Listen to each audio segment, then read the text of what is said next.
Another fun year gone, and I beat about 37 games. I know it was less than last year, but that's because I focused on much longer games this time around because I got a lot of those in my backlog and I wanted to get to them. Also, this time around, I actually will show my entire list of games I've beaten, but I will save that to the very end of the video.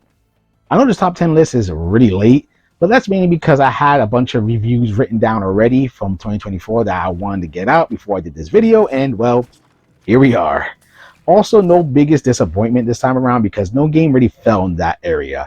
And of course, I will have some few honorable mentions.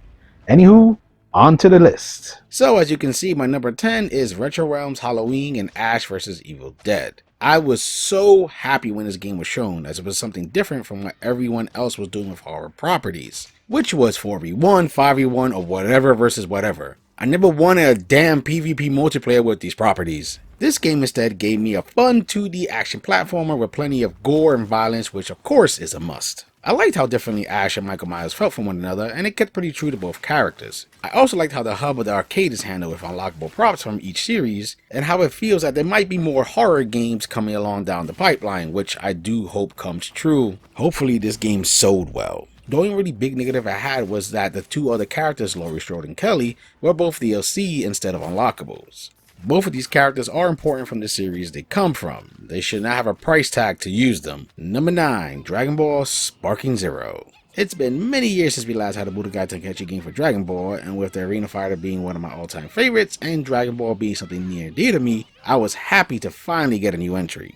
The game really feels like an updated Budokai Tenkaichi with some fantastic visuals and insanely fast gameplay that makes you feel like you're in the anime. I will say it has a decent amount of content for single players. It took me close to 20 hours to do the majority of stuff, since the game has an abridged story mode from Z to the god-awful Super, with routes for Goku, Gohan, Frieza, and some others. There's even some interesting what-if paths to take. The roster is also pretty good, giving you most of Z, though it's missing some GT and the OG Dragon Ball is not really here. Hopefully some DLC will fix that, though at least I have the real Super Saiyan 4 here and not that monstrosity Daima unleashed onto the world. Also online runs just fine with single and team battle options, but being an arena fighter, it's not really balanced. Basically, you're not taking out a top tier character like Super Saiyan 4 Gogeta while using Videl. Number 8, Postal 4. I always wanted to play Postal 2, but never really had a gaming PC at the time. Hell, recently I just got a Steam Deck, which is pretty neat. Anywho, I was excited when I heard Postal 4 was coming to consoles. It's basically what I was expecting from Postal, which is lowbrow humor with the ability to cause as much chaos as I want.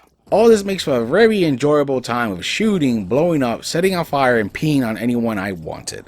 The game does have some tech issues, but that didn't take away from all the fun I had, and there's a good amount of digging around to do in the game as well. Number 7, Greedfall. I've always wanted to get around and play this, and when I got to it, I was not disappointed. The combat, even with it being a bit janky, still is fun, and I enjoy the playstyles you can mess with. I went with a warrior.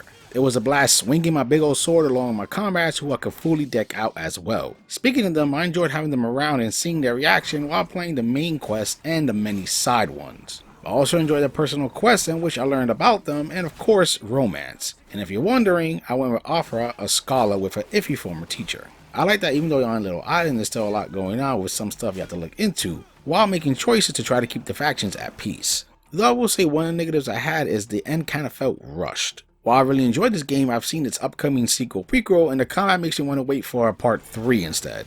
Number 6, Daymare 1994. I was wowed by this game and how much the team improved from the last one. Everything was a step up, such as gameplay, visuals, and even though the characters weren't mind-blowing, they still were an improvement, mainly the lead. It had some great atmosphere, and the Ice Glove was a nice addition to the tense encounters with these horrifying creatures. If they plan to make more Daymare entries, I'm all in. Just be sure to work on the final boss encounter, since this game's final boss was pure crap. Number 5, RoboCop Rogue City. Even though I grew up around the time RoboCop was a hot thing, I can say it's not something I'm super attached to.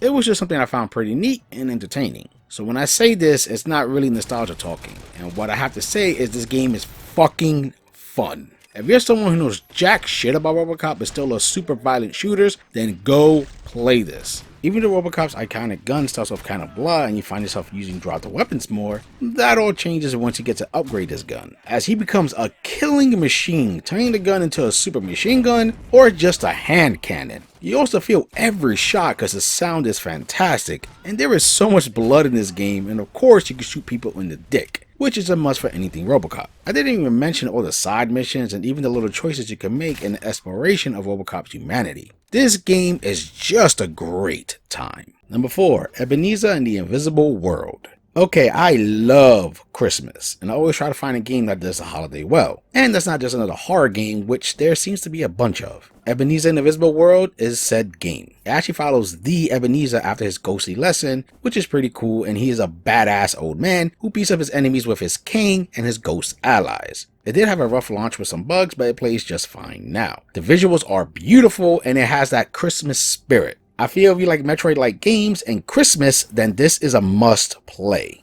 Number 3, Rise of the Ronin. I feel like even though this game was meant to be a big release, it doesn't get talked about as much, and it should. The game is labeled a Souls-like, but it seems pretty welcoming, so if that type of game scares you, don't let it, as the game has a lot of wiggle room, since you can change the difficulty and even have AI allies to help you on missions. The combat is extremely fun and challenging with a parry system that can change the tide of battle. You also have multiple types of weapons like your sword, spear, rapier, bayonet, gun, and even your hands, and each feel different from one another. Not to mention the game is pretty violent with some brutal looking executions. There's also a crap ton of content to do in the open world, keeping you busy in a good way for a while. I also like that the Blade twins in the main story are fully customizable, and you get to see them in action before you pick which twin you're staying as. You can even romance a few people in the game. I'm happy Koei Tecmo said it sold really well, since I wouldn't mind another. Number 2, Aesthetical's Curse of the Stars. I have to admit what caught my eye was the character design of the lead Hilda. It kinda reminded me of anime, and not only is her design nicely done, but the whole game looks great as well. I enjoyed the story in this cast of characters, and there's a lot to do here and unlock. The combat itself is really enjoyable with you pretty much starting with your full arsenal like a spear, bracelets, and double dagger, each feeling different, and you can unlock more moves and abilities for your weapons to mess around with. It's another Souls-like, but it's one of those that's approachable but still challenging, especially with the boss fights. The DLC is pretty good as well and worth it if you want some more world building and boss battles. Now here are some honorable mentions. I usually don't put remasters on the top 10 list since it feels like cheating, since most likely it's the same game I played years ago, just smoothed out with some extra bells and whistles. Though I might change my mind if it's a remaster of something I've never played. Though for this case I'll put some here, which is BloodRayne Revamped 1 and 2, which is a great way to play these classic violent games. Rain is awesome, and I wish we got a part 3. I also will be revisiting BloodRayne Betrayal this year.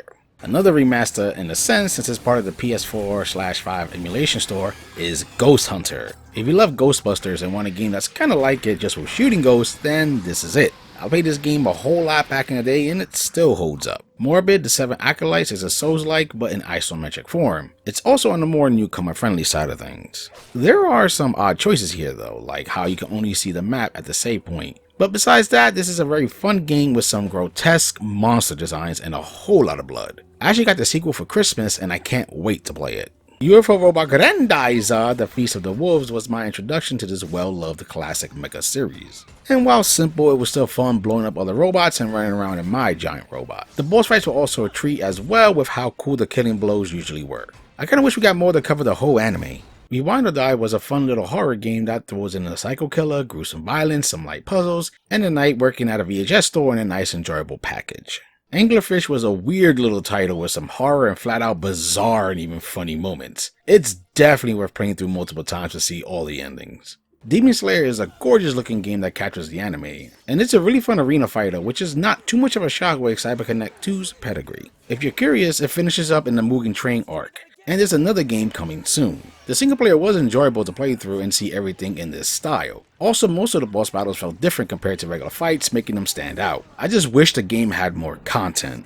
I have some more Christmas goodness here with Watch Over Christmas. If you like adventure games and Christmas, then this is a must play. The visuals are very nice and it has some good voice acting as well. Most puzzles are not too hard, but there were some moments I had to use a guide like for the damn smoke puzzle. While the game's visuals might make you think it's in line with a kiddie movie, I feel the tone is more of a family movie, and I got some chuckles out of it. Okay, this game might be in my honorable mentions even if I don't bring it up next year until it goes offline, and I doubt that will happen anytime soon. This is of course Marvel Rivals. I never thought I would have gotten so addicted to this as much as I did since it's free to play and online. The Marvel character designs are pretty awesome, and the game does a good job of making you feel like you're always making progress. I also like the fact that they recently made it that your purple currency for missions, which can be done against real players or AI, can be transferred into cosmetic money. Though I wish it was 500 purple for 100 blue instead of 1000 purple. Yeah, this sounds like nonsense, but trust me, when you look into it, it makes sense. The modes are also pretty good as they got Domination, Escort, Deathmatch, and Team Deathmatch. There's even special limited modes, like one that was for Christmas that was kinda like Splatoon,